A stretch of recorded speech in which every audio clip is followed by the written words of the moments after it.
moratorium is lifted, again, as a result of pressure from our movements. This was not something that was offered out of the kindness of the establishment. But after that moratorium is lifted, the rent will still be due. It's still going to be due. Tens of millions of workers will still be jobless and will not be able to pay that current month's rent, let alone pay back rent, even with a payment plan of a few months. Millions of renters and housing activists have therefore recognized that what we really need and urgently need is a suspension without debt, evictions, or foreclosures of rent, mortgage, and utility payments. We also need a rent freeze, that is, no rent increases in 2020. But to win this, we will need a fighting movement, and a May 1st rent strike will help to build momentum for that movement. Because the political establishment has deep, deep ties to the big banks and corporate real estate, and they are not going to give us this rent and mortgage suspension without out of some kindness of heart that does not exist. And this is true not only of the Republican Party, but also the Democratic establishment. And that is why we have to fight for this. And the reason this is going to be, we have to be sober, it's going to be hard to win, because winning a rent suspension without consequences is equivalent to getting a bailout for the renters and the working class homeowners and middle class homeowners and small landlords. And it will put the cost of the crisis, as it should be, if there was any justice in this world, on corporate landlords and banks. And if we keep paying rent at the cost of our food and healthcare and our families' needs, then that's a bailout for the corporate landlords who, in the best of times, are exploiting us. And so this is a necessary thing that we have to do, but it's also not going to be easy. It's an economic reality. We have to turn it into a political demand and an organizing opportunity. And so I would really urge everybody to look at our May 1st rent strike FAQ. My staff will be sharing the link on the live stream feed. Make sure you look at it, not just right now, but also offline. It is, I hope, a really useful resource for those of you who are seriously trying to organize. Or if your starting point is simply, well, I'm curious, this seems intriguing, this seems useful, what does it say? So I urge you to share this fact with everybody who, in your family, friends, and coworker circle who's also struggling like you. And be sure to join us at our next event, which is going to be on Wednesday, April 22nd at 10 a.m. Pacific time, because that struggle, the tax Amazon struggle that we will be talking about there, is going to be linked to renter struggles as well. And as we go through this evening's event, I'll mention more about it. But as we start with our first speaker, make sure that you send your comments and questions on the live stream feed. My staff will be looking at the live stream feed and making sure that those questions or comments are being relayed to us, and so that we can share this as part of this evening's proceedings and ask questions to our panelists. So today, we are really honored to have Sami Bourma with us. Sami Bourma is from Niger, but lived most of his life before coming to the US in Saudi Arabia. He has worked for 19 years as a cook in one of the cafeterias at the National Institute of Health in Bethesda, Maryland, where he's a shop steward. He's a top leader in his union, Unite Here Local 23. He lives with his wife and two young children in the Southern Towers apartment complex in Alexandria, Virginia. So, this is important because the reason Sami is here is because he's organizing his fellow tenants. And in fact, their struggle was reported in the news. And I know we have a slide that will show you, what that looked like. And he's going to be talking about his struggle. Sami has worked as a second job as an Uber driver in order to support himself in the DC metro region's high cost of living. Just like Seattle, on both the coasts, we have this problem, as well as supporting his family back home and a lengthy immigration process for his wife and daughter to come here. So these are the struggles of real people in our society, and these are the people who go to work and make the profits for the bosses. And Sami, like many of us, is currently unemployed and is spending all his time organizing in his apartment building. And this is a very important thing for us to hear from tenants who are organizing on the ground. So welcome, Sami, and take it away.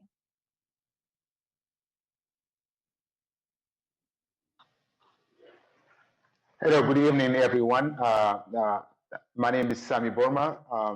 I'm from Nigeria. Also, I would just say I spent all my life, my livelihood in Saudi Arabia, supporting my family after my father. And 1999, I arrived to the United States, and I started building myself from zero. I started working the first, in a small restaurant and New York Avenue. They call it Marrakesh, and I worked with them for 2 years. At the same time, I work part time as a security guard, and from there, I take some class, cooking class, and then I start working in NIH 2001, February 2001. So from that moment, I start, building myself after the struggle I have in Saudi Arabia to working with the tough Saudi Arabian leaders and up there. So for going through struggle from Saudi Arabia to come to the United States and have a free time to build myself, and I got a real opportunity at NIH, working up there. And by 2004, I'll be able to afford myself, buying a little townhouse in Baltimore. So I was so happy. I started reaching my dream, and building out myself, trying to figure some way how to bring my family to United States. So during this time, and that's what economy crashed during 2008. And by 2009, I lost my house. But I still, at that moment, I didn't give up. I said, hey, is there one opportunity? I tried to build myself and I failed, but I'm not giving up. And I continue building myself.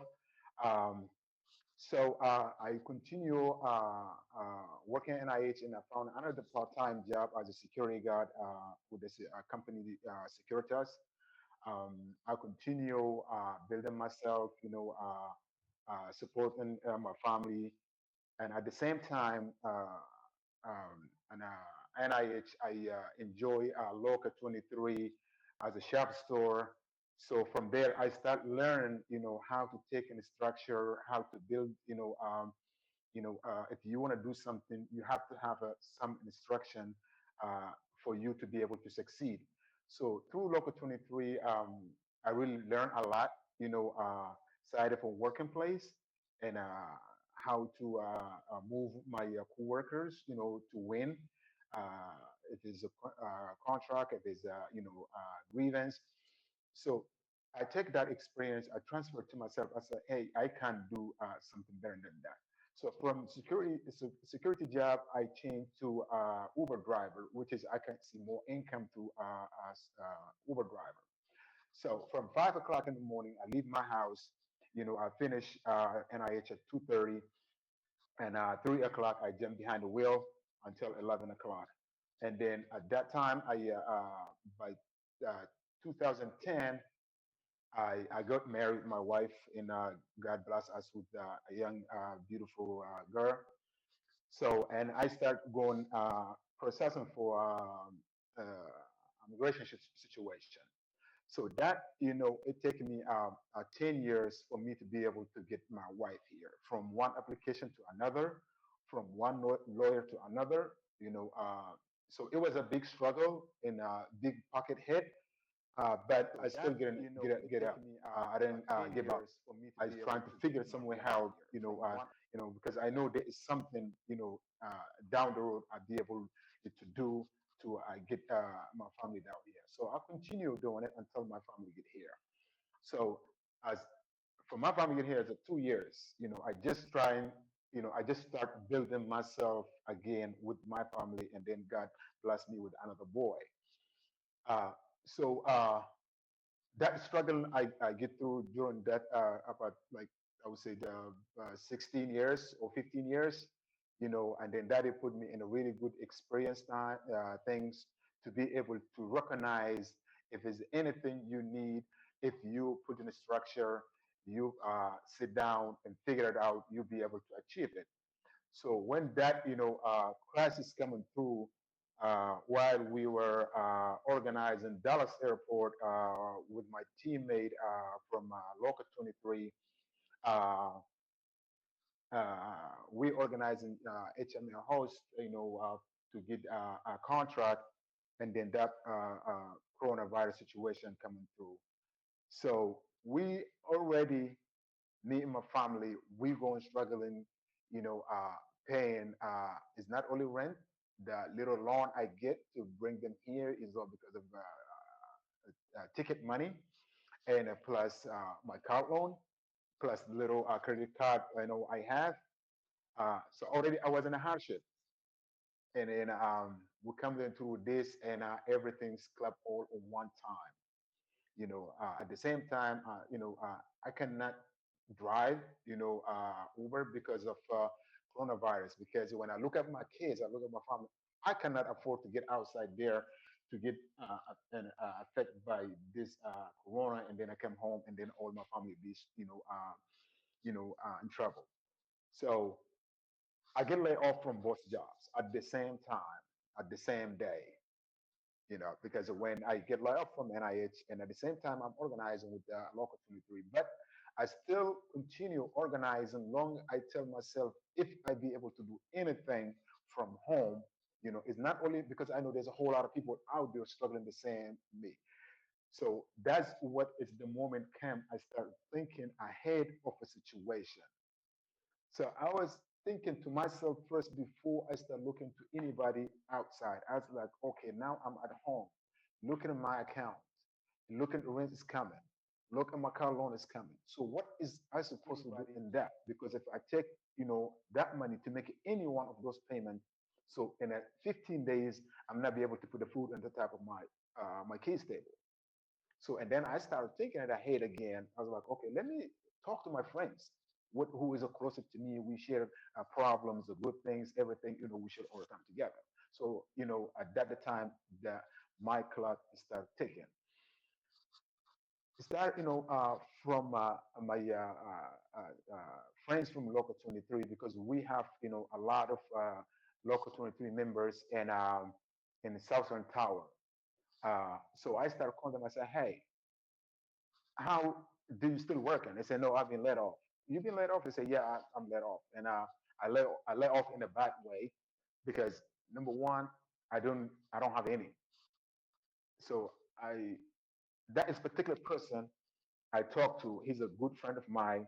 I asked him, hey, what do you mean you are being laid off in a bad time? He said, number one, I don't have anything in my account. First, I was thinking about to go borrow some money to pay my rent, and then now I'm laid off, and it's only the things I do is kind of a Uber. And his same my situation. He had the two kids, and at that moment, I believe his wife she's pregnant. So it makes me feel kind of a little, feel a little bit better for myself because I have a little bit something. So I cut from my own pocket to help him to put the food in his family table. So we start talking, me and him. So and I start reaching, my co-workers, leaders in the Southern Tower. Everything what I had, I've been laid off. I've been laid off. I've been laid off. So Hey, Sammy. yes, Sorry, don't mean to interrupt you, but I was just hoping you could come to the tenant struggle right now because we we have people for about an hour and a half, so we want to get to the meat of the discussion, and we want other speakers to join in as well. sure. So during that first day, calling each other, we have a kind of about 10 people. We have the same situation. So we started putting our structure to all our leader in Local 23. So we put the assignment everybody to call at least 4 people to see their situation and how we can help. All right. So we come up with everybody in the struggle. So only the things will be able to survive to go to the tenant, the landlord to see what kind of action we have. So we started going and there's no response. The door is closed. They don't want to talk. They talk behind the glass. If you have anything, go send us an email. And then they send us an email reminding us we're not accepting no money order, no check, paper check. Only you gotta go open an account. So the things are getting worse. So is the struggle becoming bigger? There's a lot of us we don't know how to use the computer now. That we don't have that enough experience for the computer. So to make the story short for that struggle, and we start thinking of it. We pay the rent, okay. Or if we have any deal, how about after this crisis? What we're gonna end with? We made a calculation. We come up with, if I'm paying $2,000 a month, if I have to take a date because of a coronavirus, after this coronavirus, if you take it 12 months, how much debt I'm gonna have to get on my table? So they becoming is something really we have to stand up. We fight, back to the lieutenant. So in a short time, we'll come with 100 people. That 100 people, we decide to have a demand safety and a rent relief. Uh, so we put that demand, and people start sign in short time. We have almost about 10 days or 11 days. We have over 300 people signed for that petition. So we start reaching the people in power to see how they can support us for our demand to spread all around Virginia or around all United States, because it's not only us we are facing that struggle. There's a lot of people out there facing that struggle. So that's one of the things so far we're doing. We demand to cancel the rent and to have of the any circumstances after coronavirus after the coronavirus.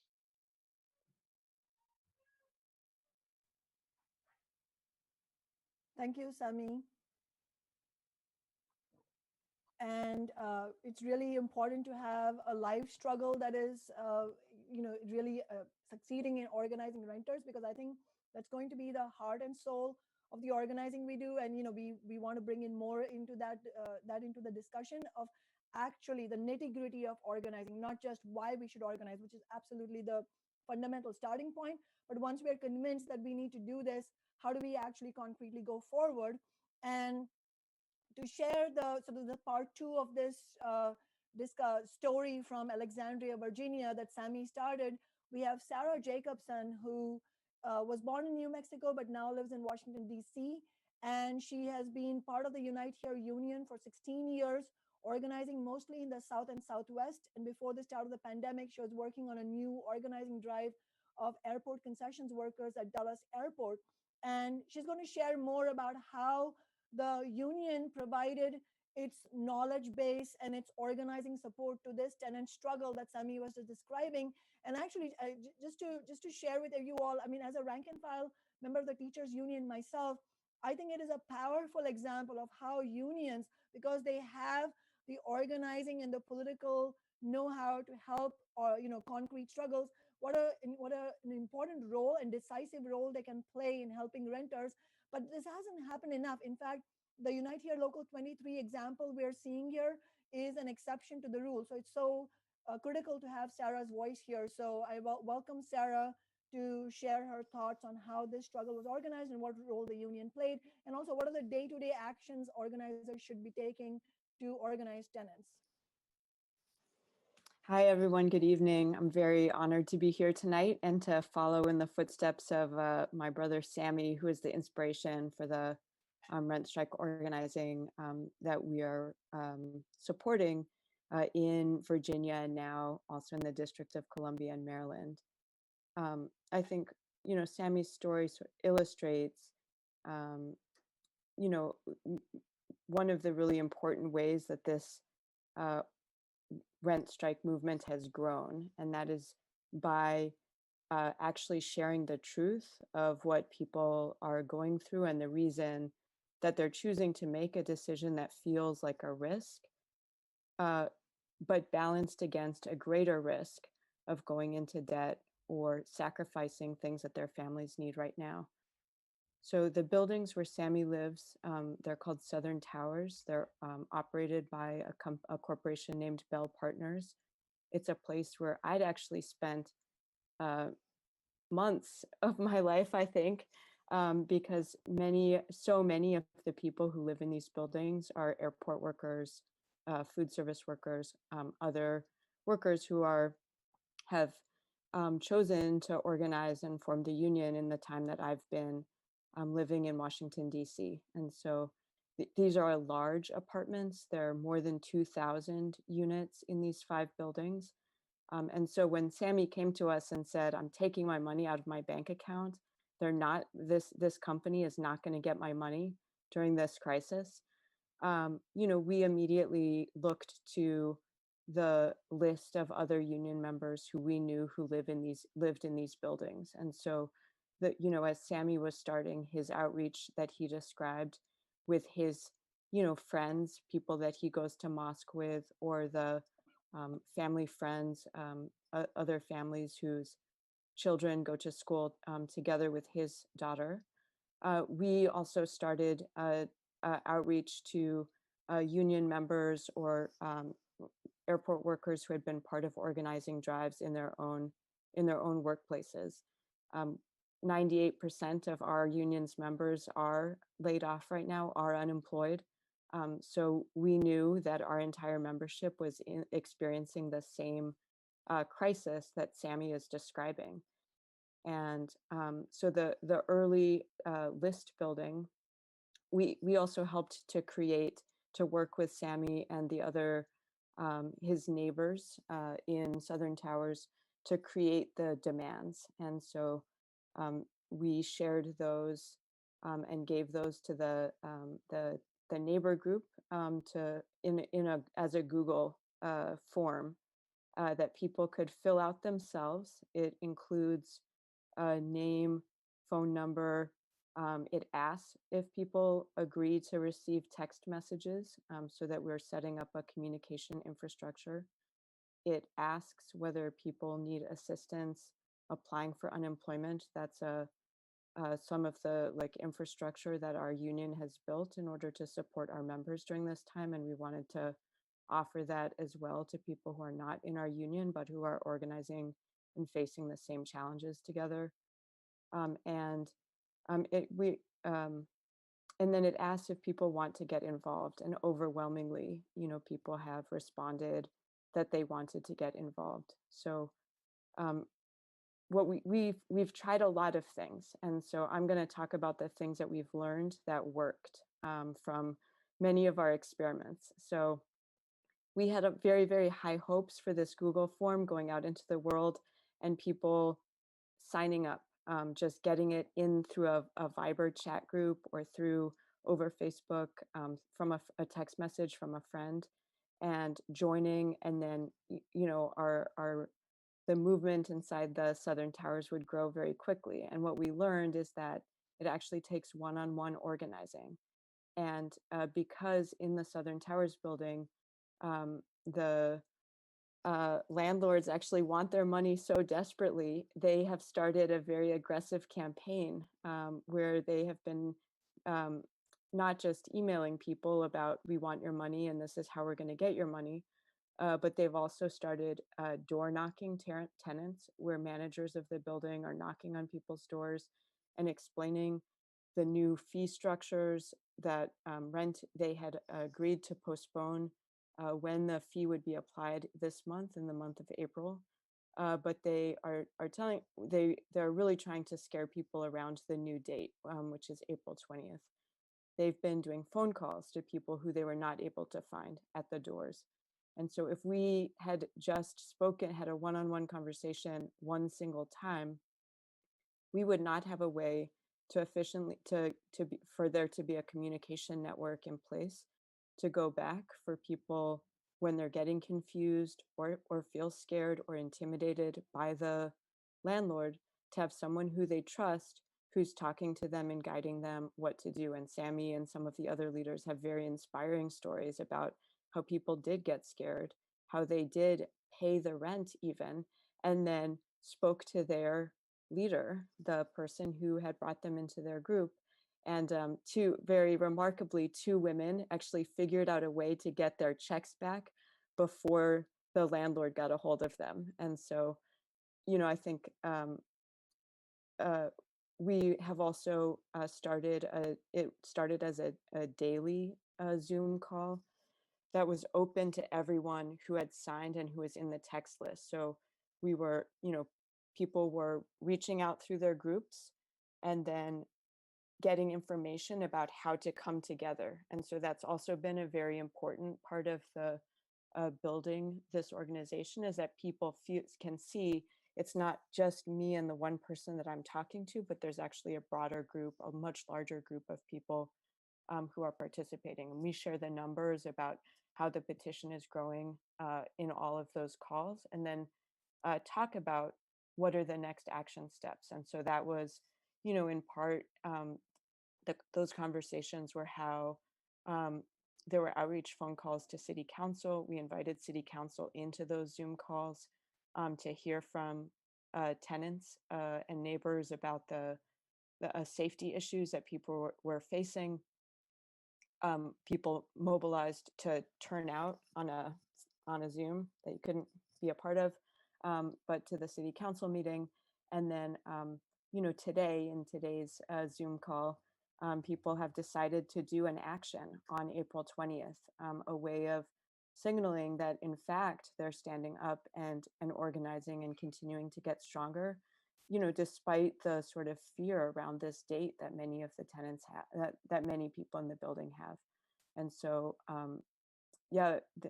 very, very exciting. People are going to do a car rally in the parking lot, driving around the buildings. And there's some other organizations who are DSA in Northern Virginia who are excited to support this organizing effort by the tenants, and who have agreed to to come and also join and be a part of that public action. So we are there. I said there are 2,000 units in the building. We have, we feel powerful and not powerful at the same time. There are 300 people who have signed on to the rent petition. So we feel powerful that we're 300. We're not close to majority in these buildings. And so we're really, through one-on-one organizing, but also by trying to find ways to build momentum, to use, small victories, both symbolic and real victories that people are getting by organizing, to encourage and to reach out to more people who are outside our structure, where it's very challenging to grow the structure in a time of social distancing. And so really excited to listen to the other presenters and also answer questions together with Sammy when we get to that part of tonight's presentation.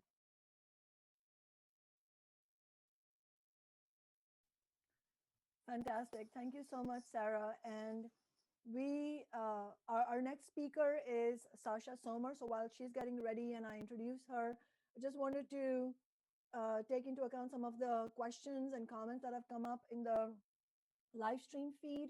And I think some of the questions are directly related to what Sarah was just talking about. That is the, the day-to-day and, the real discipline that you need to organize your fellow tenants, and what that actually takes.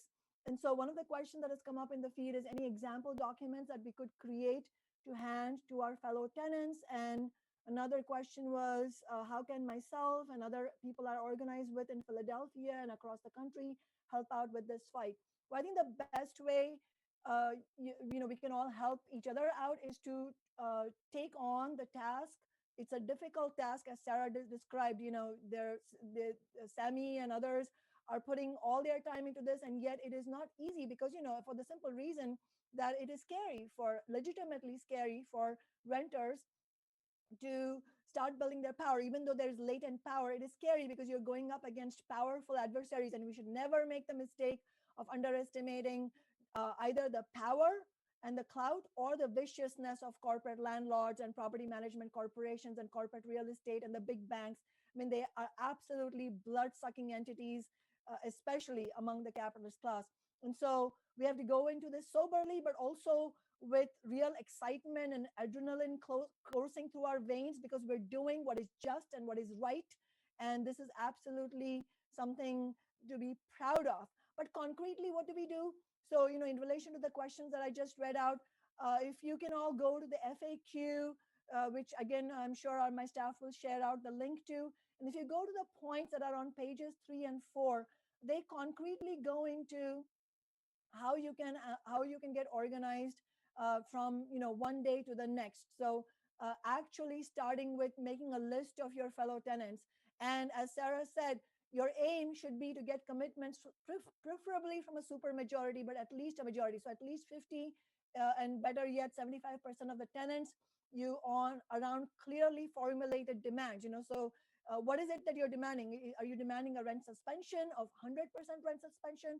Are you demanding 80% rent suspension? You should decide what you feel that the tenants in your community are willing to support. Use phone contacts and have one-on-one conversations, as Sarah said, and make sure you talk concretely about the demands. Make sure that everybody who's signed up gets a phone call within the next 24 hours to welcome them. Use a group text system to drive daily content, so people are in touch with one another and don't lose hope, don't get demoralized, don't get out of touch. Do a weekly Zoom call, and also figure out who your tenants are. Figure out whether it's you need to reach out to other people in the community as well, and I'll talk more about this as well. But also, if you're in Seattle, definitely sign up to join the Seattle Rent Strike 2020 Facebook group. My staff will send you the Facebook link, because we really need to stay in touch together, and we need to hear your stories of organizing. How are you concretely doing it? Because we will learn lessons from that as well. There was another question that came up, which was, how are landlords going to collect their back rent if rents are suspended? Well, there's a simple answer to this. We are, calling for a statewide suspension, and there's a nationwide demand as well, and many organizations are part of this. We're calling for a rent, mortgage, and utility suspension. In other words, if there are small landlords who will not be able to make their mortgage payments because their tenants have lost their jobs or income and they're not able to pay, then those small landlords should join our struggle as well, because we're calling for small landlords and for homeowners to be protected and for the cost to be paid by corporate landlords. And if your landlord is a corporate landlord or a property management corporation, then absolutely it is the correct thing to do to fight for rent suspension, and they should pay the cost because they have massive cash reserves. They have all the wealth that they have made by exploiting renters through sky high rent. So we should not in any way feel guilty about making sure that corporations pay for this crisis, not working people. That is absolutely the right thing to do. And the FAQ explains the political points as well. But I wanted to introduce Sasha now. Sasha Somer is a dedicated community activist and socialist in Seattle, and she's been a community organizer in my council office for several years. She was part of the fight for $15 minimum wage in Seattle. As you know, Seattle was the first major city to win that. And then also in our re-election campaign last year. And she's also right now fighting to tax Amazon and other big businesses in Seattle. She was also the lead organizer in a tenant struggle very recently. And she's going to be talking about that. It's a concrete example of how tenants can get organized and can win against their corporate landlords. So take it away, Sasha. All right. Hi, everyone. It was really great to hear from Sammy and Sarah about the work that they did. It was really inspiring. If we get organized and we fight back, we have the chance to win things that previously seemed impossible. Last year, we found out that a corporate landlord was planning on tearing down the Chateau Apartments in Seattle, a building in the Central District with 21 low-income and affordable apartments, with tenants who had been living there for 30 to 40 years, many of them people of color, immigrants, seniors, and families with young children. Many of them would be forced to move out of the city limits, away from the neighborhood that they had been a part of for decades, away from the community that speaks their language, or back out onto the streets. And tenants all across this city are facing this exact situation, but normally they get very little heads up about being pushed out of their homes and no help from their landlord. But in this case, we helped the tenants get organized around a set of demands and won $5,000 for each tenant for relocation assistance on top of the legally required $3,900, extended the length of time that they could stay in their homes by 2 years, forced the landlord to fix over 90 housing code violations, and got all of the low-income tenants access to another low-income building in their neighborhood that they can move into. Of course, the exact demands in that situation and today are different, but the methods of organizing that we use will be the same today. We'll be in the strongest position if we're able to get not just the majority of renters generally in our city to participate, but if entire apartment buildings collectively participate in the rent strike. And as Sarah was talking about, the first step is really just having those one-on-one conversations with your neighbors, finding out what they're going through. Are they concerned that they won't be able to pay their rent in May? What do they think about the demands of the suspension of rent and mortgage payments and a rent freeze to prevent any rent increases? And what do they think about a rent strike? Really just get a sense of where people are at and make the case for our demands. These conversations are also an important opportunity for political education so that all the tenants can get on the same page about our tactics, targets, and demands. We want everyone to be clear about who our target is. Our petition, for instance, is calling on Governor Inslee to enact the statewide suspension of rent, mortgage, and utility, and a rent freeze. We can also make demands, the way that Sammy and Sarah are on our landlord specifically. Demand that the landlord not charge rent for a set amount of time, etc. And we also want to be clear about where our strength comes from. Our strength comes from our collective action, from our collective action, from our ability to directly threaten their profits and to publicly call out the politicians that are siding with the landlords. Governor Inslee and the landlords, they know the situation. They know that we are suffering. So it's not, our strength does not come from just sort of like making sure they know that situation.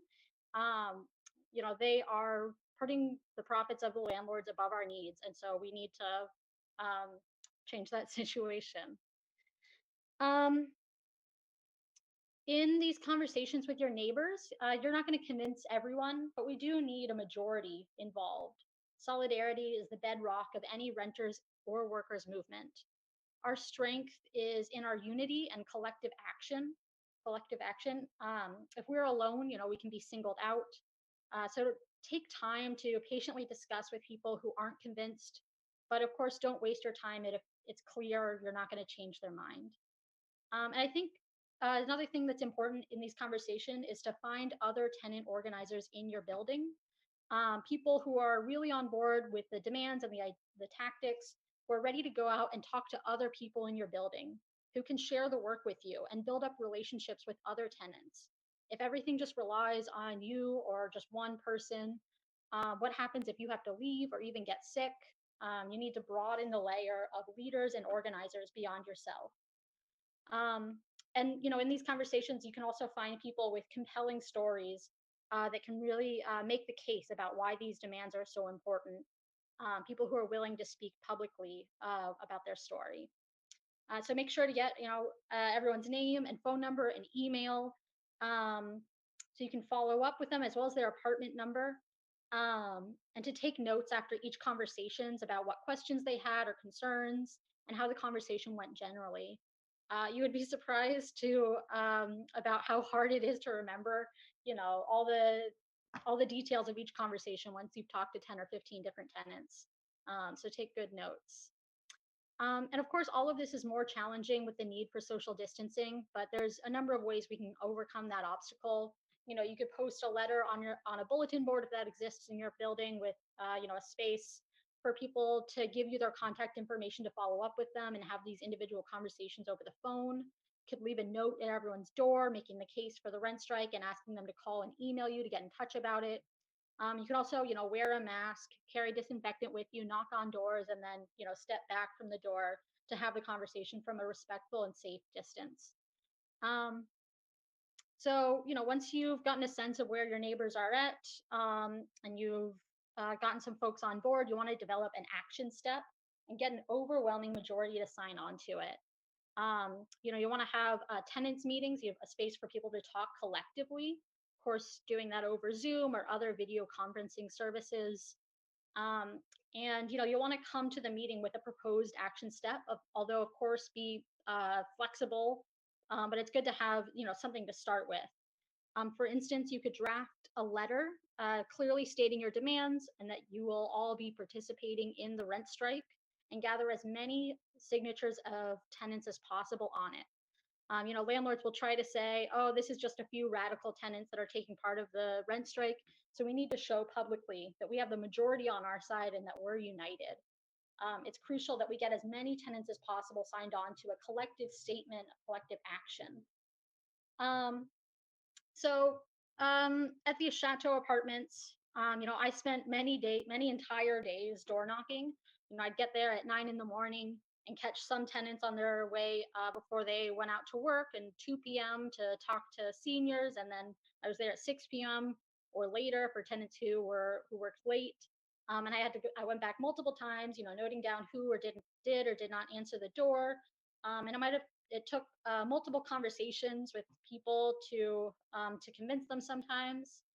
Um, if someone isn't convinced at first, you don't want to just cut them out. You want to keep reaching out and being friendly, keep them updated about the conversations other tenants are having. Of course, that's a lot of time, which is why and you might, still be working or whatever. So it's still, that's why it's so important to get more tenant organizers involved to share out that work. Um, then, of course, you're going to want to publicize what we're doing. We want everyone to know, the landlords to know, the media to know, the tenants around the city to know that you're taking this collective action and gathering public support. We want to put our struggle and your corporate landlord in the public spotlight. And that's going to be what builds community solidarity for your tenant group and also put pressure on the landlord. So, sharing widely your action on social media, organizing Zoom meetings. You could do banner drops outside of your windows, phone banking friends and neighbors, postering the neighborhood, asking for support from community groups that you're members of, unions or faith communities or whatever group you're a member of. Ask them to send a letter in of support and try to publicize that as much as possible. That's all, yeah, increasing the public spotlight on that landlord. And then, we're going to want to expect that the corporate landlords will oppose us either covertly or they'll be openly vicious. And, they have millions of dollars on the line here. When we were organizing with the tenants at the Chateau Apartments, that was only 21 units, but the landlord fought back fiercely for months because they knew that if they gave in here, it wouldn't just help these tenants, but that it could inspire other tenants to fight back too. And that's going to be the same in this fight, but on an even larger scale. They will shamelessly try to divide and conquer. At the Chateau Apartments, they offered one tenant, a family with 3 young children who had just gotten out of homelessness, an amazing deal. They didn't say exactly what it was, but they said, we'll only offer it to you if you meet with us one-on-one. Basically like if you break from organizing with the rest of the tenants and break away from Councilmember Shama Sawant's office. And they knew if they could break this tenant away from the group, it would likely confuse and demoralize the rest of the tenants and undermine the struggle. And the landlords could then, tell the press, look at how great we're treating this tenant. They could try to portray themselves as the good guys and the rest of the tenants as being unreasonable. This tactic shows that they know that our strength is in our unity, and that's why they try so hard to break it.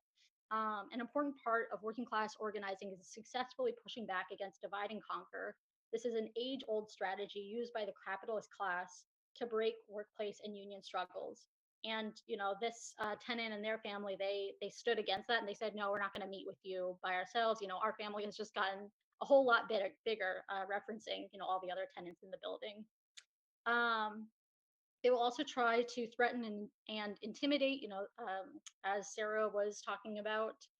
At the Chateau Apartments, after we started to get organized, they sent an eviction notice to tenants who were working class seniors and immigrants who don't speak English, who'd been living there for 30 years. They sent this eviction notice because they were 1 day late on rent. They were not evicted. We stopped it with the help of the Housing Justice Project, a group of lawyers volunteering their time to help tenants. But it really shows the lengths that landlords will go to defend their profits. Again, our strength against this is in our unity. An injury to one is an injury to all. If landlords try to single out one tenant for intimidation, we must call it out publicly and stand united. At the Chateau Apartments, there's 30 or so tenants, low-income families, seniors, immigrants, people of color. They were able to fight back against a corporation worth $187 million and win using these tactics. It took a serious fight that spanned many months, a whole series of tenants meetings to get on the same page, days of door knocking to get everyone signed on to the demand letter, public meetings and press conferences to get the word out and build public support, confronting the landlords at their offices, and above all, staying united in the face of attacks from the corporate media and retaliation from the landlord. To be clear, as challenging as the fight at the Chateau Apartments was, our struggle now to win rent suspension, meaning just canceling of rent payments without consequences, will be far harder. But we can potentially win if we get organized seriously. And certainly, if we don't get organized, and many of us face months of joblessness, then it's guaranteed that we will face a massive wave of evictions. If we want to reject that outrageous injustice, then we have to get organized and fight. Already, a third of renters across the country didn't pay rent in April, but individuals not paying rent will not build power against the landlords. We need to turn these individual actions that are based on necessity into a political tool to win our demands. But it will take a huge fight, so let's get out there and get organized. Thanks. That was really inspiring, Sasha, and it really went into a lot of the details that I think tenants, our fellow tenants, who everybody's watching, who will watch the recording later, need to know about. And I think it was really important that Sasha, Sarah, and Sami both went into how tenant organizing. It's not easy. It is painstaking work, but it is worth it. And plus, we don't have a choice. As Sasha said, we're going to face massive evictions and foreclosures if we don't fight, because it's not as if the corporate landlords are saying, oh, you cannot pay, but we're all in this together, but since you cannot pay and we have millions of dollars in cash reserves, no problem, you need a bailout. No, that's not what they're saying. They will gouge us for every penny we have and all the pennies we don't have. And so as I said before, we have to unapologetically get organized and fight for ourselves and for our fellow working class people and others who are exploited in this capitalist society. But I think all of this also links to becoming clear about what does all of the struggle look like. And before I introduce our next speaker, Rob Rook, I wanted to take a couple of those questions on that theme. One of you has asked in this feed, my landlord is a single family who live in the house next door who are not a corporate landlord. Do I still strike? And then another question that says, do I strike if my landlord is a small single family? I think these are very important questions because I know there are many of us who don't have, I don't think this is the majority. I think the majority of renters are, unfortunately, this is the truth about capitalism and for-profit market, that a majority of the housing is in the hands of for-profit entities, the big rapacious corporate landlords and the property management corporations who are deeply exploiting renters. But some of us do have decent people, other people who are formerly working people. Maybe they bought one small rental unit to earn retirement income. There are some cases like that. So in those cases, it's a good question to ask, do you still strike or not? I think we should be clear. The goal of this May 1st rent strike action and our demand for rent suspension is to ensure that renters and working families are protected and that big banks and corporate landlords pay for the crisis because they can. They can afford to. They're not going to want to. As Sasha said, they're going to fight tooth and nail, but they can pay it. We can't, so they should pay it. But the goal of this movement is not to be vindictive in any way or towards or to be divided from truly small landlords who are not gouging their tenants. The goal is not to be divided from working class and middle class homeowners. That's why we're calling for a rent and mortgage suspension both. So if you are a tenant of a very small landlord, a small single family, as these example questions have shown, then I would really urge you to talk to the landlord, try to arrive at an understanding. Possibly, if these landlords are not exploiting their tenants, in any case, they would want to arrive at an understanding because for them, it is about that personal relationship with the tenant.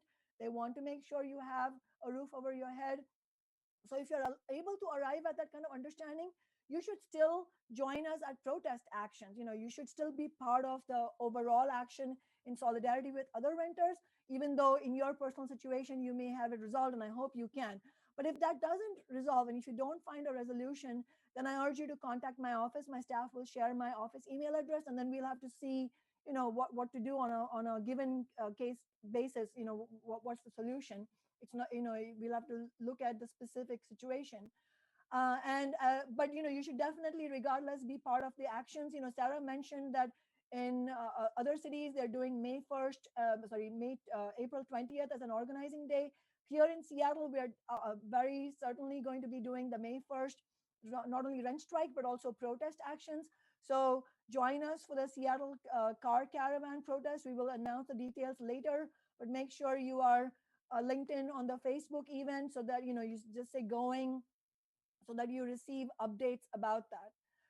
I wanted to quote another renter who wrote to us in the petition that we circulated. This is from Kristen Campbell. She says, "Me and my boyfriend are both laid off from our jobs. He's unable to collect unemployment, and I am on standby only. We are almost 7 months pregnant with our daughter, and now don't know if we will have the funds to make sure we have what we need to bring our princess home, let alone make our rent or car or insurance payments. We are doing good just to be able to eat, as emergency food stamps only provide less than $200 per month, and I was spending close to $450 just on food for a month. We need this rent suspension so badly just to make sure we are okay to have our baby and bring her home. I really don't want to worry about having a newborn and making rent, because it would eventually come down to us being homeless because my child would need more than the two of us do now, and she comes in June." This story brought tears to my eyes, and when I was first reading it, and I was reminded of this story because our next speaker, Rob Rook, is a socialist who has for years brought real compassion to his activism for working people like Kristen and her partner. Rob is a former executive Karen, the board noise, member Karen. of Carpenters Local 713 in California's Bay Area. He has been an organizer with the Campaign for Renters' Rights in Oakland for 10 years. And he's a member of Socialist Alternative in Oakland. And he's also a currently laid off construction worker. So welcome, Rob. Thank you. I want to thank Sammy and Sarah and Sasha for their inspiring and useful contributions to this discussion. And of course, Shama for organizing the town hall around this really important subject. I want to thank everybody who's out there watching this event, and especially essential workers that are out there, and most especially anyone that's sick. Our solidarity is with you during this moment. Most of the Campaign for Renters' Rights in Oakland, we've organized since about 1999. Most of our cases were and have been single parent families facing evictions, where landlords are trying to get around rent control. But we also had a very big battle with the City of Alameda Housing Authority, where we fought for 200 and alongside and helped self-organize tenants to win 238 families won back their Section 8 housing vouchers in a situation where we were told there's no money for it. So, but we've never been involved in a rent strike before. So that's really a sign of the fact that we're living through a moment that no one really could have imagined even a few weeks ago. We have in America, we currently have a combined healthcare, economic, and social disaster taking place at the same time. At one of the main food banks in Santa Rosa, California, last month they were giving out 250 meals a day. Currently, they're giving out 120,000 meals a day, serving 7,000 people per day with 16 meals and to take back to their families. And that's expected to double in the period ahead. Even before Corona, 44% of American workers make only $18,000 or less in this past economy.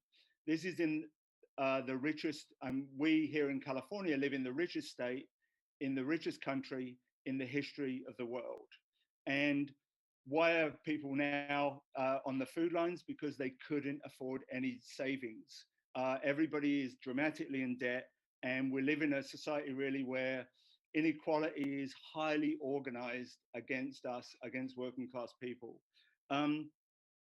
In Socialist Alternative, we find it useful in workplace organizing and in tenant organizing and in electoral campaigns to try to figure out where we're at, where the situation is, in order to figure out how we should organize in relation to it. In April, as was mentioned, about 30% of apartment tenants were unable to make their rent at the beginning of that month. And those tenants basically ran out of money several weeks ago. Their one-time $1,200 federal payment check will not go that far on the West Coast, as we know, and also, by the sound of it, on the East Coast also. The unemployment systems also seem to be totally overwhelmed with the number of people. I have not heard anything back from them other than they accepted me online. And this was several weeks ago. 22 million people have applied for unemployment in the last 1 month. But some people also will be getting their care money, the $600 extra that will be on their way. And I think many landlords are salivating at that, thinking that they are trying to draw up plans, payment plans, which inevitably will lead a lot of tenants to go in even more into debt than they are currently in debt. And that's something we are opposed to anyway.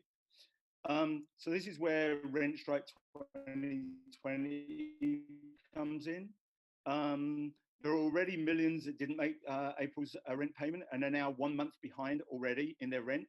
And there will likely be far more people who will be unable to make the rent in May.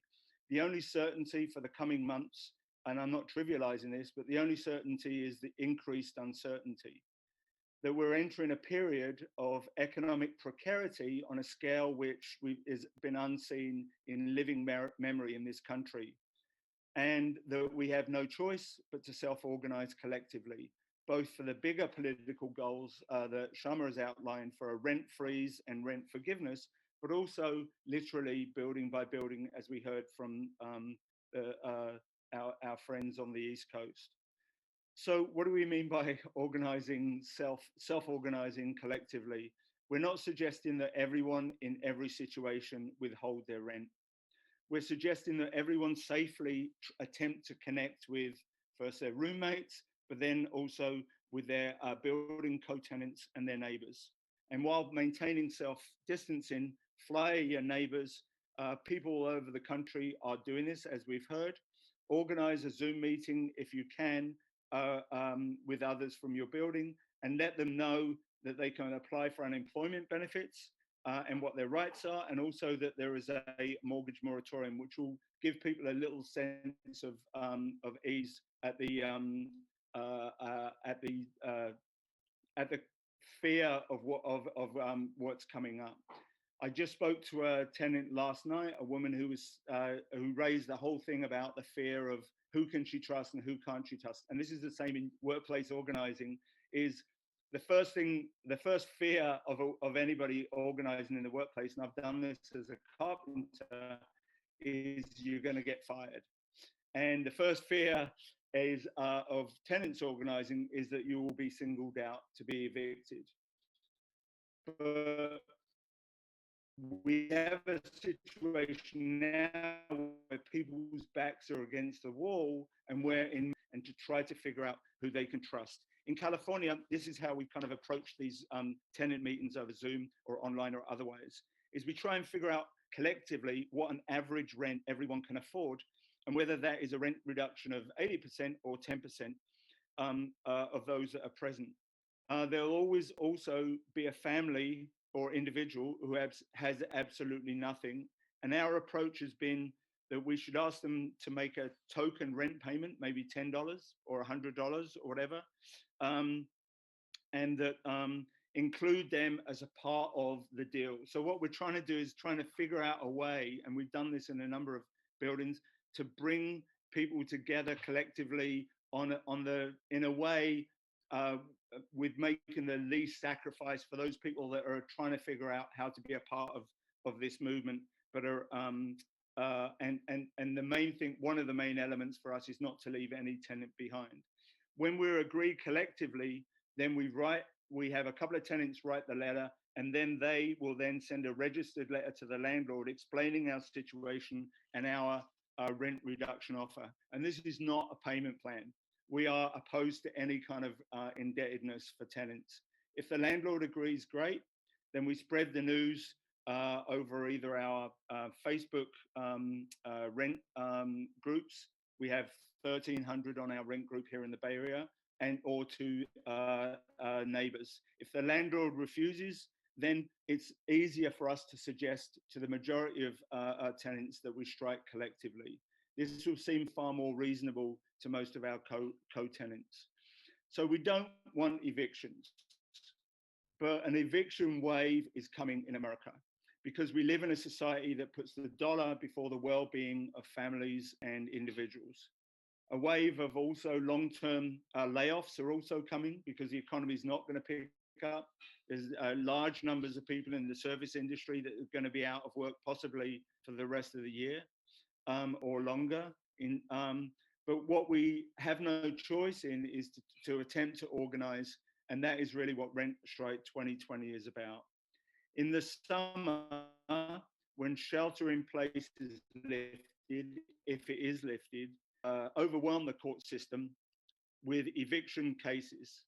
We'll be there to disrupt that process with mass resistance if we're successful in organizing now, with our message that we won't leave our homes. Save your money for food, for healthcare costs, but remember, if you're currently housed, do not move. That's a big case that we're making to everybody. People think if they get an eviction notice, they should leave. Do not leave.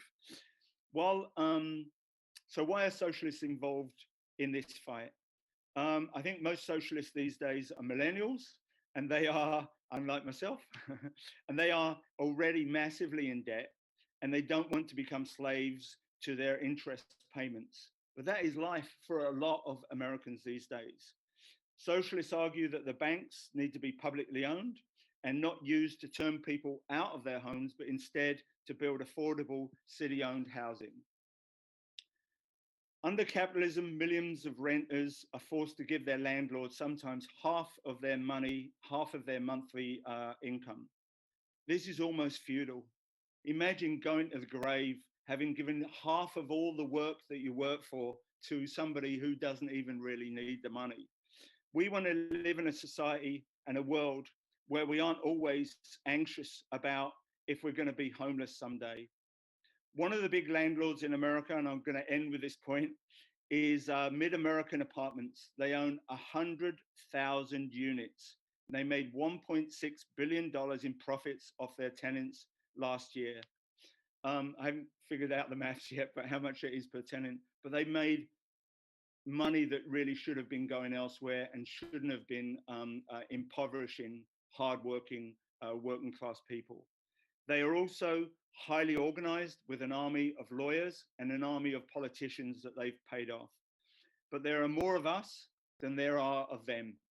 And we have history on our side. And I believe if we organize, we can win the future that working class people deserve. And it does start, as the previous speakers have all outlined, with organizing the building blocks at the bottom where working class people are, so that we can build the structures, which I think Sammy talked about initially, that can give us the power that we can use to change this society.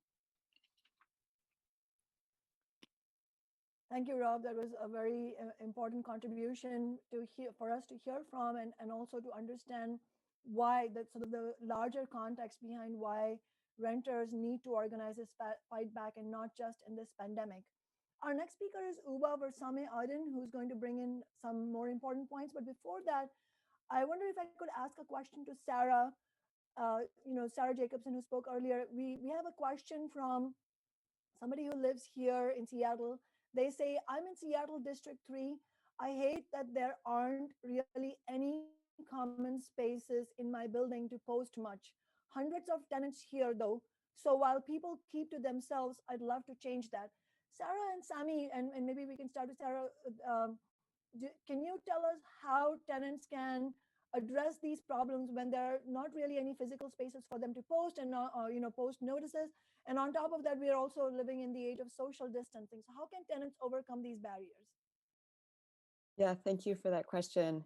we actually had very high aspirations for using flyers and posting materials, distributing leaflets, putting things under people's doors as a way of organizing. And while I think that it is possible still to put a flyer under someone's door or to knock someone's door and safely, from a distance, have a conversation with them, in our experience, that has not been something that's been effective at bringing people into the organization or getting them to sign our petition. And so Sammy can speak more to what he's been doing out in the parking lot and all the wonderful social observations of who goes out into the parking lot and what time people go out, how you can find different groups outside. I think starting with your social network, the people who you have in your phone already, or who's, you've seen and you're familiar with them, maybe the person right next door to you or other people on the floor together with you. Those are the first people who I would start with, to knock their door or to call them or text them to start conversations with even if you are new to the building or have very, very few relationships, the people who you already have some kind of basis for starting a conversation with. Yes, thank you everyone for sharing that. This is really is great. So basically, the way we started from the beginning for reaching the people is through our phone, our contacts, to look at the address you live in or the building you live in. If you know somebody who live in the same building or the building across the street from you, contact that person. Longer do you have his phone number, definitely you know him. So if you contact him, you don't answer, send him a message under the door. Let him contact you back. You need to start from there. And as you living in the building, you all the time getting out in that door, main door, in and out. It's like when you go into the work in the morning, you seeing the people, you saying hi, how you doing, good morning, but you never have a conversation with them. So if you spend the time outside, during the time came back, the people coming back from work, or the time people going to work, if you spend a little time outside, to see the people, if they notice you and you notice them, you holler them every day. So you can start from this. If you caught 1 to 2 people, you have a really serious conversation with them, which is all the time we use, a personal story. I shared my story with you before you share your story with me, because I'm the one who contacted you first. So if you open the door for me, having information, then I will tell you my plan. And then I'm going to ask you to do the same thing if you know somebody who you can talk to. So from one person to another, you're going to have a couple of people, in your board. And then at the time we start, doing the structure when we have more than 3 or 4 people. And then at the same time, while we're going outside, to have some fresh air or go some grocery or go, put some gas in your car, whoever you notice living in that complex or in that building, just we're all in the same boat. Feel, just go and trying to talk, as for right now, is the distance for conversation all the time is scary. If you're trying to talk to somebody, it's like, backing out. You back yourself up, introduce yourself, tell them who you are, right? And you want to have some 2 or 3 minutes conversation if they're available. So if they give you that 1 minute and 2 minutes, and that's your chance to make your story short, to make your plan short, and the message short, so they can get it at that moment. And then you ask them if they can exchange phone numbers or information. Then you can follow up with them later. So as putting the message under the people door, next door to you, or the people in your phone, or the people in the area, so you'll be able to start from them to build up network around you.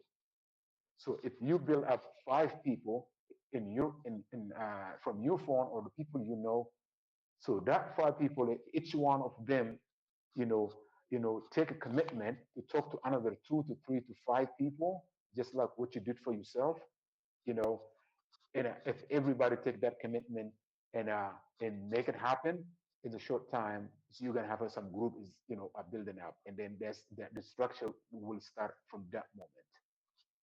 So that's how we build our network, through friends, through the people we see at the morning while going to work, or the people we meet at 7-Eleven having coffee, or Thank, at the parking uh, lot.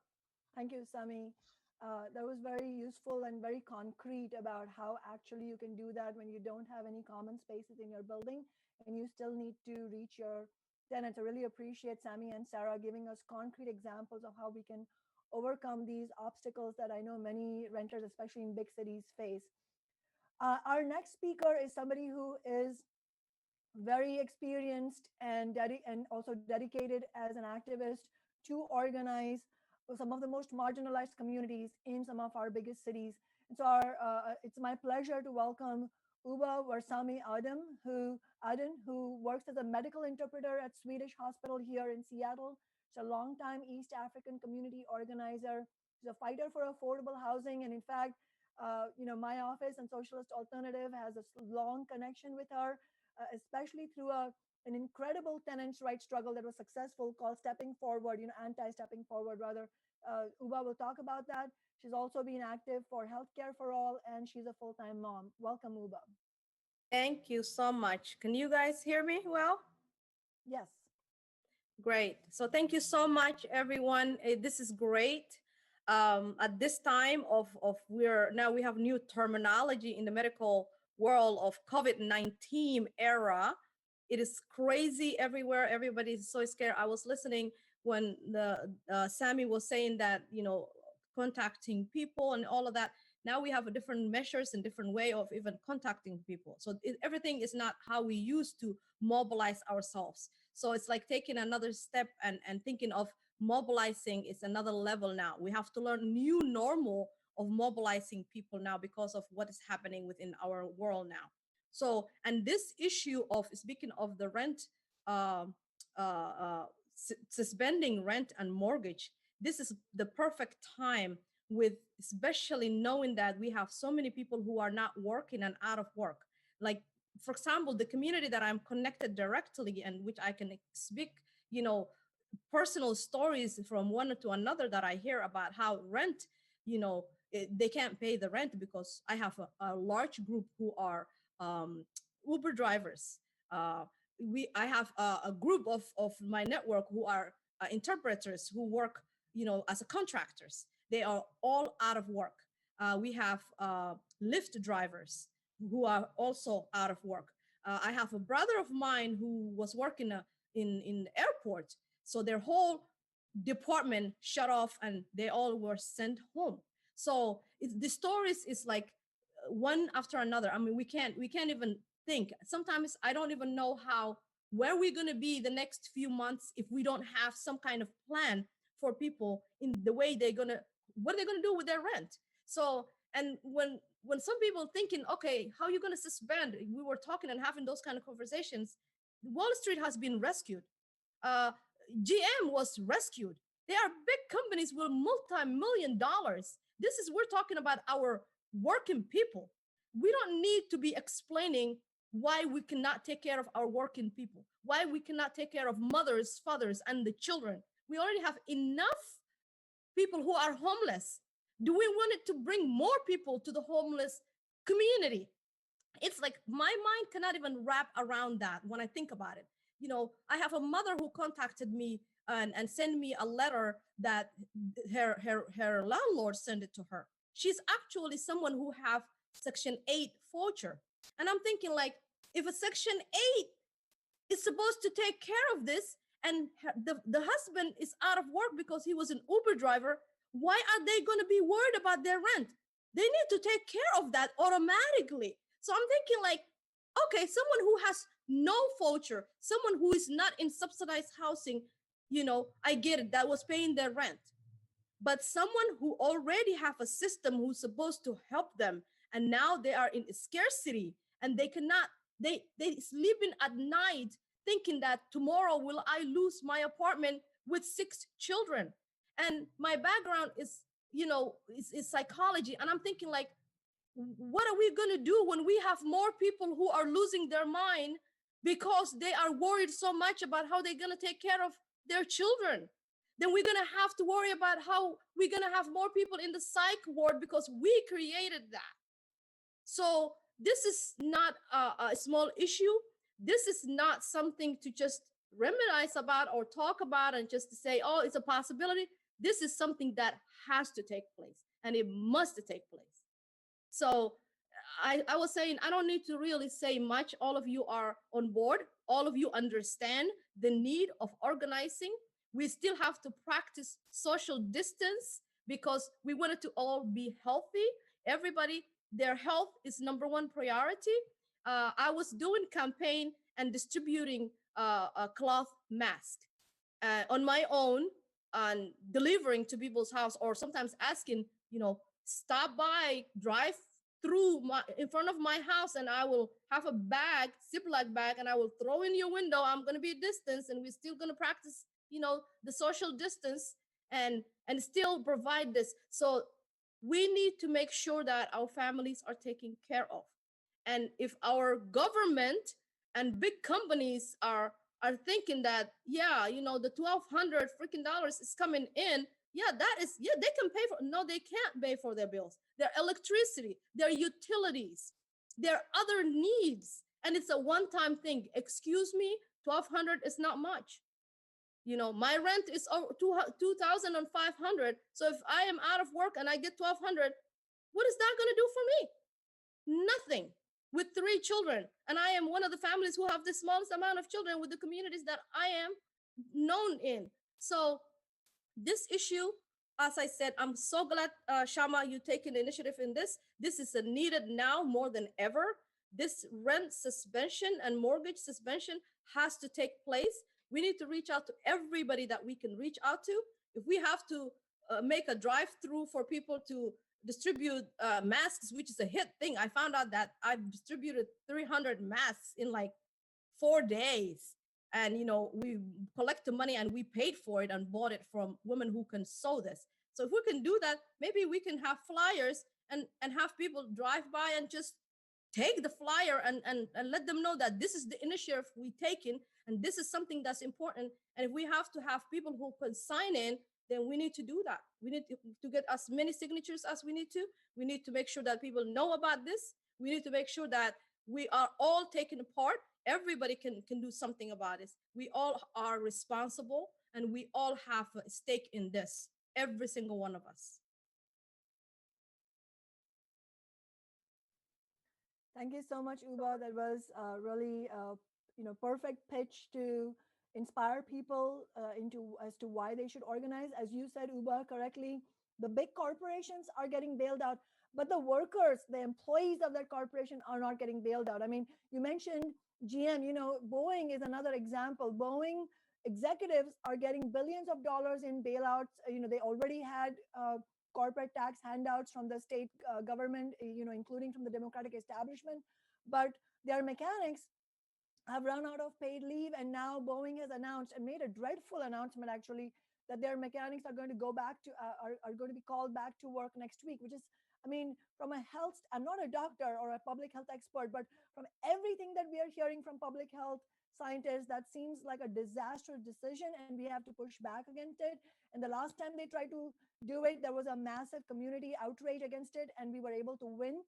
And I think we need a part 2 of that community outrage to make sure that Boeing does not put their own workers and the Boeing mechanics, the machinists, and the entire community at risk. And the whole theme of tonight's event is renters and working people fighting back. So you might ask at some point, does it even make a difference to fight back? Why should we fight back? Does it work? Or isn't it going to put us at risk? Well, we just received one more concrete confirmation live right now in the news that organizing and fighting back actually works. And when we get organized and fight back, we can win. Along with rent suspension in our Seattle and Washington state petition, which I hope my staff will share with you now, because if you haven't signed that petition, you should sign it. But in that petition, we are demanding a rent, mortgage, and utility suspension, meaning you shouldn't have to pay rent or your mortgage or your utility, and there shouldn't be any consequences in the future. But along with that, we are also calling for a rent freeze, meaning no increases in rent. And the reason we included that was because, stunningly, but not surprisingly, we were hearing from tenants of corporate landlords that their landlords were sending them notices of rent increases in the middle of this pandemic when people are losing their loved ones and so much tragedy has unfolded. That's the viciousness with which corporate landlords operate. These property management corporations operate. And we're not talking about the small, single family landlords. We're talking about these big corporations. And so that's why we call for a rent freeze as well. And do you know what we just heard? We just heard from it's just been reported in the Seattle Times that the governor has finally announced that there will be a rent freeze on increases of residential rents. So rent freeze meaning no increases in rents. This is the announcement from the governor. It is a victory for our movement because we fought for this and we have won this. It didn't come out of the largest of the establishment. Part of this organizing was all of you, over 9,000 people who signed this petition. And if you haven't signed it, you should sign it because organizing works. But of course, let's be sober. To win rent suspension, it is not going to be enough to just sign petitions. Signing petitions is just step number one.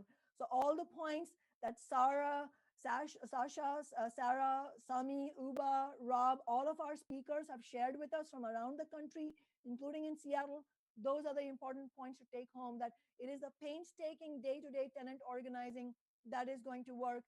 And those of you who are tenants and also union members, you should take the inspiring example of Unite Here and contact your union and see if they will get involved in this fight as well.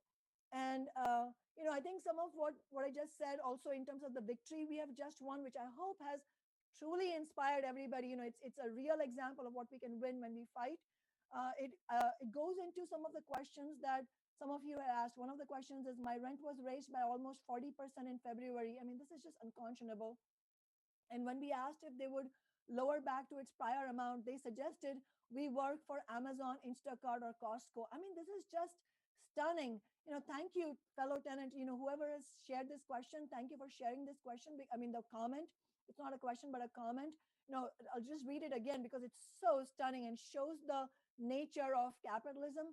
My rent was increased by almost 40% in February. This is when the coronavirus pandemic had already begun.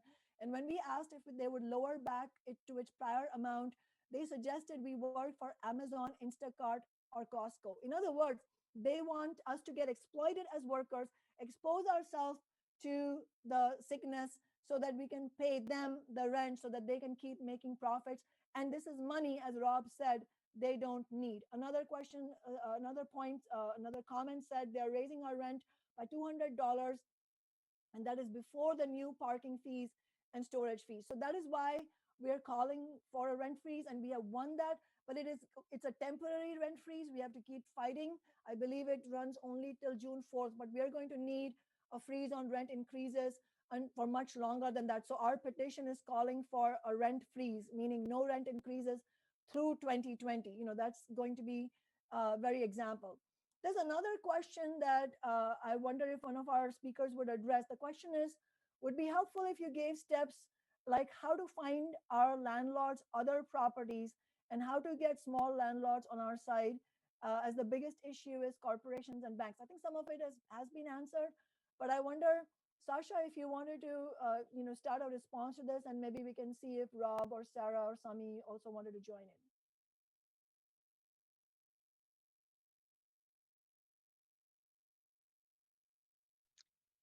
Yeah, could you repeat that question? Sorry. Yes, of course. The question is, would be helpful if you gave us steps like how to find our landlords other properties. And the second question is how to get small landlords on our side. Yeah, on the small landlords, yeah, to win this, we're going to need to unite working people, homeowners, renters, small landlords, and small business. So, small businesses, they also face high rent from their corporate landlords, and rent increases, and small businesses are being pushed out of the city, particularly ones owned by people of color, immigrants, and women. And I think we also, with small landlords, that is why we're also fighting for a suspension of mortgage payments, that small landlords, should not be, people who are just struggling by off of renting one unit or whatever should not be foreclosed upon or anything like that, while still fighting for our right to be able to, stay housed through this crisis. I actually, when I was phone banking people to invite them to this town hall, I talked with one small landlord who he rents out one house, and he said that he has already told his tenants just not to pay rent in May. So there's definitely landlords out there who can be won to our side. And yeah, we're gonna need to continue to fight for rent freeze and suspension. If you haven't signed the petition yet, please do, especially if you live in the state of Washington. The governor, he's a Democratic establishment. He could do this if he wants to, but he's not going to do it unless we continue to keep building our movement. The political establishment is and has been beholden to the corporate real estate developers and their lobbyists, who they get tons of campaign donations from them. This is how we've won everything that we've won so far. The eviction moratorium, we got 9,000. No, wait, we got I think like 7,000 signatures on our petition for eviction moratorium, and that's when the mayor enacted it. So the petition's the beginning. The fighting for a rent suspension is a bigger demand, and so it's going to take this bigger organizing of a rent strike. And maybe someone else can come in about finding the other units that are owned by your landlord. Rob, did you want to add to this? Well, yeah, just on it is a struggle to find out all the buildings owned by the existing landlord. We used to spend hours and hours down at City Hall, where you can go through the database and you can find the landlord's records, and you can find out what other properties they own.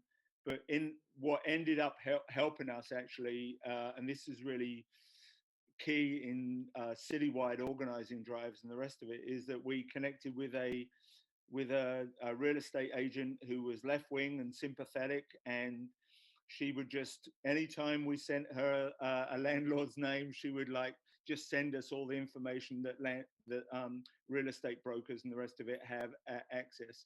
And what we found was in the tenant meetings, and what we continue to find, is when tenants do manage to get together, either through Zoom or other means of organizing in this current situation, is that their confidence goes up. They don't feel as isolated. This is a moment when people are feeling super isolated.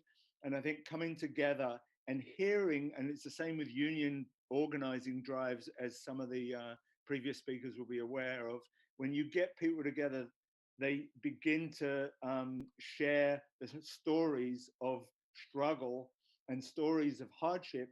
And also they have that healthy anger towards how they've been treated and how they've been mistreated, both as tenants and as workers. So I think that getting together is very important, and it will actually, once you can get people together, then it can begin to snowball for us. But finding out that your landlord owns another 50 or 100 or 200 units has always been helpful for us, because a lot of tenants will just say, oh my God, they are so rich. We had that here just recently with a group of houses that are under the name Happy Homes.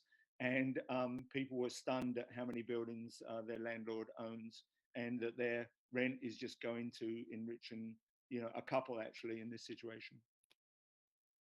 Thank you, Rob. And in fact, just to add to what Sasha and Rob were saying, if you all look at the FAQ that we have shared on pages 3 and 4, we have concrete points on how to organize, and this is part of that sort of guidelines. How do you find out who your fellow tenants are? And part of finding that out is also to finding out if your landlord owns other properties. And before I go into that in a little bit, I wanted to first thank the Alexandria organizers, Sarah and Sami, and also the Philadelphia Tenants Union, because a lot of what you see in that in that particular section on pages 3 and 4 of the FAQ is from, it's gleaned from the insights we have gained from the Philadelphia Tenants organizing, and also from the struggle in Alexandria, Virginia, like actual concrete day-to-day things that they have done, without which we won't succeed. And so, as Rob was saying, finding out if your landlord is a big property management corporation who owns building in the neighborhood or city is very important, as Sasha was also pointing out. And you can do this. If you don't know already, then you can do this from a property record search online. We've done that. I just wanted to give you an example from today. We got an email today from one of our constituents who said, I'm a Capitol Hill resident. Capitol Hill is a neighborhood in Seattle in District 3, for those of you who are from outside Seattle. I'm writing to let you know I support your efforts to suspend rent during the COVID-19 crisis. For the past month, I have emailed and talked with the property manager about helping residents by forgiving rents or at least paying the building utilities. All requests have been met with a no. I have been in touch with the owners of the property, Hamilton Urban Investors, but so far they haven't responded. What more can I do as a tenant? I'm still employed, but my significant other is not, and I'm taking on some of his financial burdens. We need rent suspensions before May rents are due. So obviously the larger component of this is for this tenant who wrote to us to start getting organized with other tenants in the building, immediate neighbors, with all the tips that we heard from our speakers. But in addition to that, my staff did a quick property record search this morning after we got this email, and we found out that their building is owned by this company, Hamilton Urban Partners LLC, which is a real estate investment firm that openly boasts on their webpage of, quote, delivering attractive returns to its investors, unquote. Delivering attractive returns to investors is code for we are gouging and exploiting the tenants and sucking their blood so that we can make profits. That's what it actually means. We better understand that and wise up so that we fight for our rights. And in fact, we also found that the property manager there is Redside Partners, which is a big property management firm in the area. So, this is a concrete example of how many of us can find out who these landlords are. And I think Rob made a very important point that it helps educate our fellow tenants also when we help them understand that your landlord is not a small, starving, mom and pop landlord. This is a big corporation with millionaire executives. I wanted to direct one other question to Sarah, and then maybe Rob can also weigh in.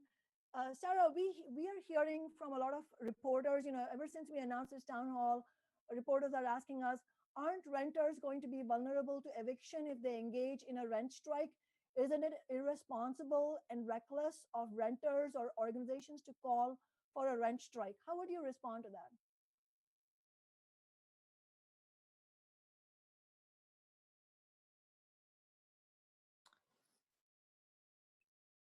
Thank you for that question. I mean, Rob's data point of April rent, where a third of renters in America were not able to pay their rent, I think reflects, actually that's the risk that people are really facing right now. And so the risk is facing that alone.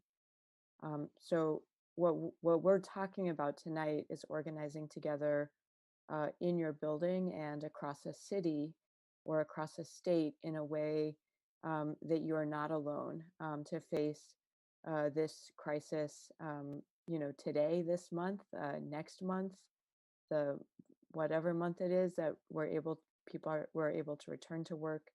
I think that the networks that we're building now in the buildings, I believe are going to be important for, we don't know how long, but for quite some time to come. And so, today the things that we're gathering together around are about rent, but Sami and his his neighbors we're immediately talking about safety.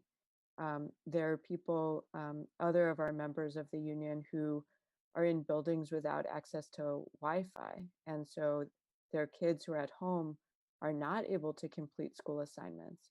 And so, in other places, people are thinking about how do we organize to get high-speed Wi-Fi access in our building so that our kids can have the same sort of access to academic, like an online classroom that people whose families can afford to pay on their own. So I think the risk is that we face things alone, we face difficult times alone. And so I would encourage, people to continue to reach out to find what you have in common so that you have a group of people who are standing with you.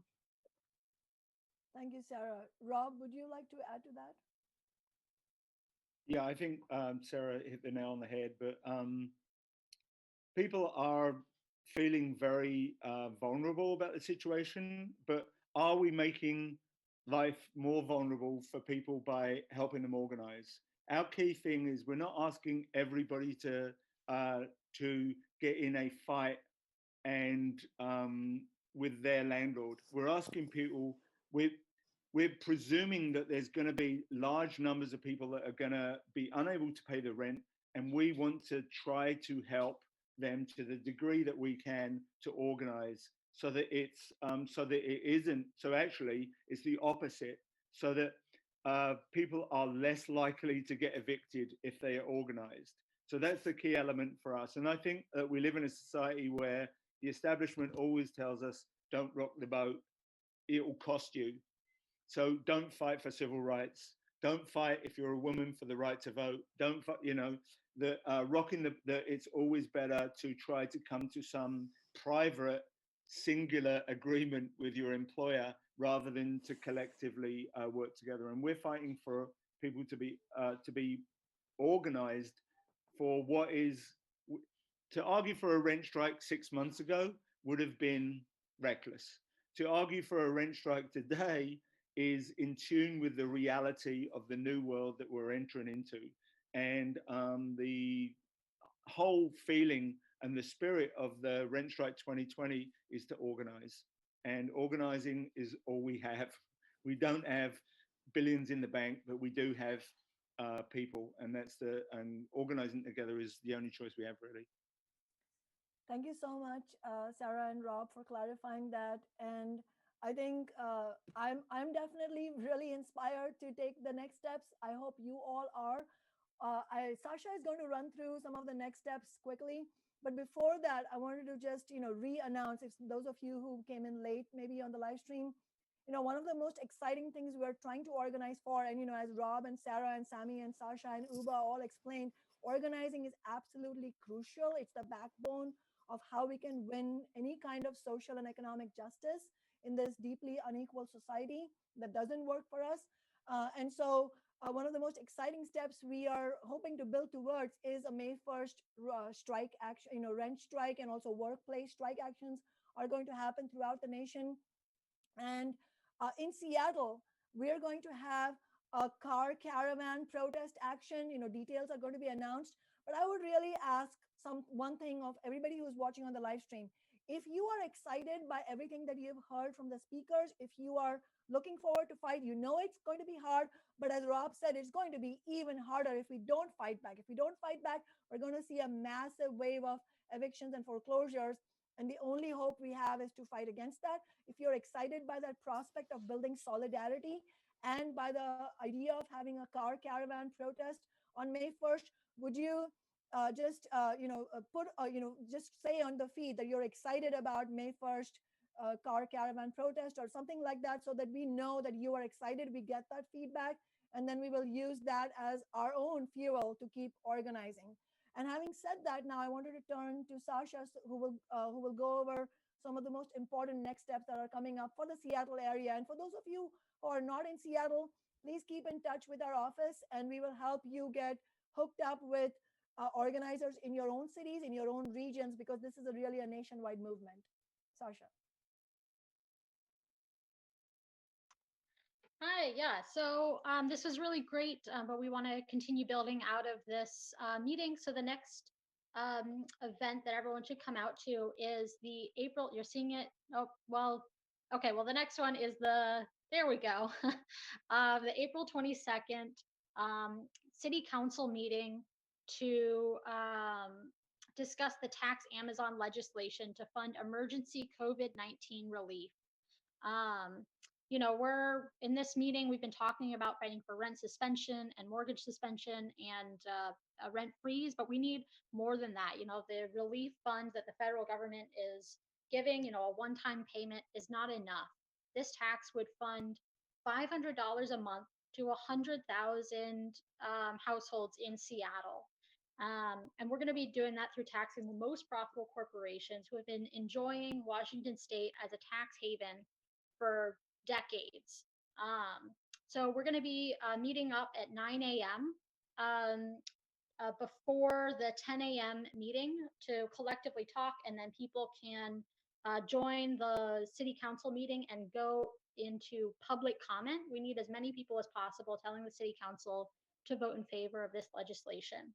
The next event after that is going to be April 25th at 2 p.m. This is going to be our follow-up meeting on the rent strike, because you're going to go out there, take the tools and the organizing tactics that we talked about today, organize your neighbors, and then come back a little bit before May 1st to discuss what challenges we're facing, how can we build this even bigger, and our the upcoming plans for May 1st.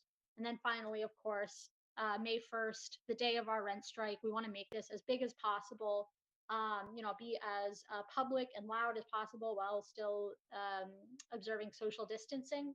So you can find links to all three of those events on the council member Shama Sawant Facebook page. Yeah, let's do it. All right, thank you. Thanks, Sasha. And again, let me repeat, if you're excited about our next steps, especially the May 1st car caravan protest, please post on the live stream, because then we'll know that you are excited, and that will help us continue our work as well. And we're going to be closing for tonight, but I really urge you all to be in touch with me and my office and our organizers, because this is incredible. From Seattle to Oakland to Alexandria, Virginia. I mean, this is incredible. This is a nationwide movement that has been represented in tonight's online phone meeting, and it shows the breadth of the movement, but it also is a reflection of the depth of the crisis, as our speakers have explained. And so if we want to not go towards the bottom and really make sure we fight for our communities and our fellow workers and our fellow tenants, the most marginalized, then we have to seriously get organized. But to make sure that we don't feel demoralized, we don't feel isolated, because it's so difficult, especially in the days of social distancing. Don't forget the most exciting announcement that we made tonight, which is that we have just won a rent freeze through Washington state, meaning no rent increases through June 4th. So if your landlord sends you a notice for rent increase, make sure to let us know, and make sure that we draft a response to your landlord saying this is against the law, because the governor just announced this. And make no mistake, this is absolutely a result of grassroots organizing. This is this is not a largesse from the establishment, because the establishment is beholden to corporate interests, but they are forced, the political establishment is forced to do what people are demanding if many of us are calling for those demands and collectively organize. The other thing I wanted to share before we close for tonight is just the question of who else is calling for a rent suspension and rent strike. It's not just us, it's happening throughout the nation. We are in really good company. Rent Strike 2020 and countless housing justice and tenants' rights organizations have called for the same thing we're calling for here: suspension of rent, mortgage, and utility payments, and for the rent freeze. And people like Sami, tenants like Sami and Uba, they are among the frontline leaders in their communities who have really helped organize the tenants of the Chateau apartments, the struggle that Sasha was talking about. Many of these are just ordinary people who have incredible courage, and they're able to defeat corporate landlords because they know how to fight, and they know how to bring others along with them.